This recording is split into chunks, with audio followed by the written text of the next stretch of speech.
Hello students, welcome to the video lectures on theory of computation. Today we are going to see what we mean by finite state machine, how it is classified and how this finite automata is working. Okay, so we will start with finite automata. So finite automata is nothing but it is an abstract machine or abstract mathematical model of a computing device. So this finite state machine is used for all such programs that have finite number of functions but that do not have any memory for storing the intermediate result. So it is a simple and primitive computational model which have many applications but limited power due to lack of memory. So here we are considering a basic machine that will produce the output in the form of yes or no to check whether a given word from a given infinite language is present or not. So on reading the input, machine will select a particular path from initial state to reach the final state and produces a valid output. Such a machine has finite number of internal states and that's why it is called as a finite state machine. So we can call it as a finite state machine or we can also call it as a finite automata. So now we will see how this finite automata is working. So in this diagram, in the structure of your finite automata, we are having one input tape. So this is an input tape is there. So on this tape, it is divided into number of small cells. So these are called cells. Okay, so this is an input tape.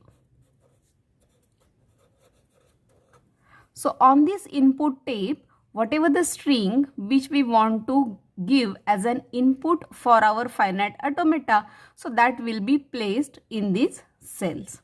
Okay, then in your finite automata, you are having one head and this is called as a head pointer.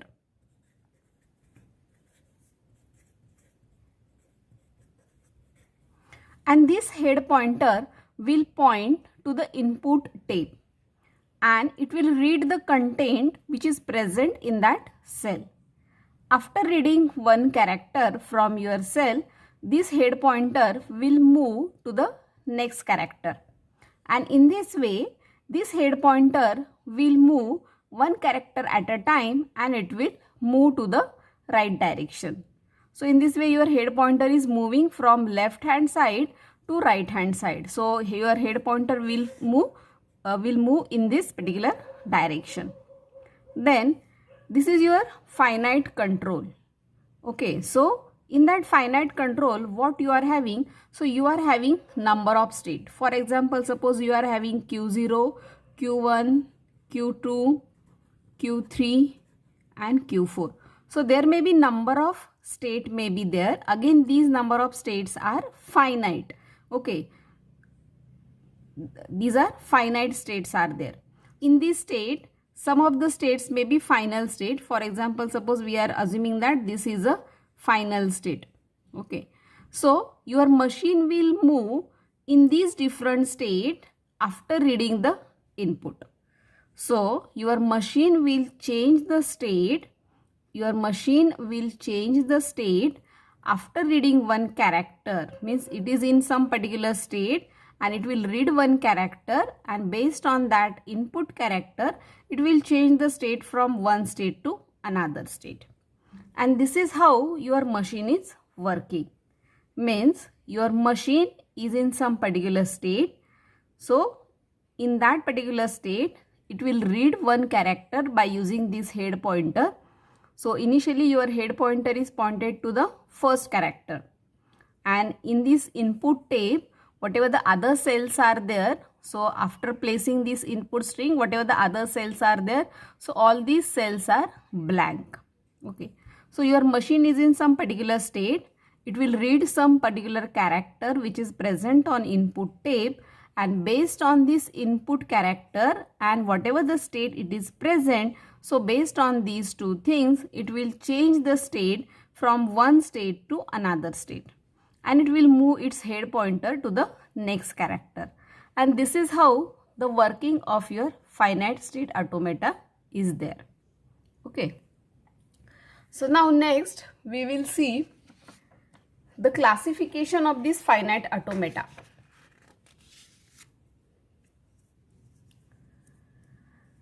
So your finite state automata, so this automata is divided, this automata is nothing but these are machines. Okay, so sometimes we are calling it as a finite state machine, or we are calling it as a finite automata.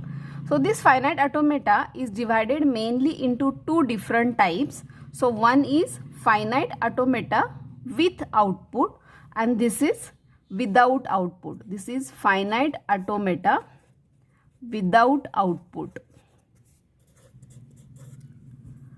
So means finite automata with output means in this finite automata, upon reading a particular character, it will produce some output. So that's why it is producing output. But in this case, in finite automata without output, so in this case it will just read the characters, but it will not produce any output. Okay, so based on this, it is divided into these two types, that is finite automata with output and finite automata without output. Then again this finite automata with output, again it is divided into two main types, that is called as a Moore machine, and the second is called as a Mealy machine.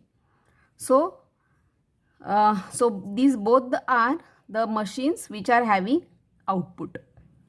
Then this finite automata without output, so these are again divided into three different types. So that is nothing but DFA, that is deterministic finite automata. Then you are having NFA, that is non-deterministic finite automata, and another is epsilon NFA. Okay, so deterministic finite automata means what? It is having a deterministic path starting from initial state to final state. But in case of non-deterministic finite automata, there are multiple paths are there, and that's why we are calling it as a non-deterministic finite automata, because there are many possibilities are there from starting state to ending state. And this is epsilon NFA. So we have already seen what do you mean by epsilon. So epsilon is nothing but an empty string. So in epsilon NFA, it is a one type of a finite automata. So in this automata, we are having epsilon in our input alphabet. In case of DFA, we don't have any epsilon input alphabets are not there. But in case of epsilon NFA, we can have a epsilon as a input alphabet. And this is how your finite automata is divided into these different machines.